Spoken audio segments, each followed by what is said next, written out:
पवित्र रमजान महिन्यात आजचा शुक्रवार हा रमजानमधील चौथा शुक्रवार असल्यानं मुस्लिम समाजासाठी विशेष महत्त्वाचा मानला जातो।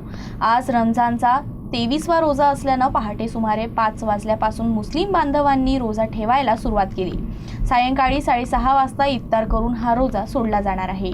अमरावतीत पवित्र रमजान महिन्याच्या पार्श्वभूमीवर आज रमजानमधील चौथा शुक्रवार विशेष महत्त्वाचा मानला जात आहे। आज 23वा रोजा असल्यानं मुस्लिम बांधवांनी पहाटेपासून उपवास सुरू केला आहे। रमजान महिन्यात सलग 30 दिवस रोजा ठेवून अल्लाची उपासना केली जाते। तसेच नमाज, कुराण पठण आणि गरजूंना मदत करणाऱ्याला विशेष महत्त्व दिले जाते। यंदा तापमान 40 अंशाच्या पुढे गेल्यानं कडक उन्हात रोजा पाळणे आव्हानात्मक ठरत असले तरीही श्रद्धा आणि भक्तिभावानं मोठ्या संख्येनं मुस्लिम बांधव मस्जिदमध्ये नमाज अदा करताना दिसत आहेत। सायंकाळी इफ्तार करून हा रोजा सोडला जाणार आहे। दरम्यान रमजानच्या शेवटचा टप्पा जवळ आल्यानं ईदच्या चंद्रदर्शनाबाबतही मुस्लिम समाजात उत्सुकता वाढली आहे।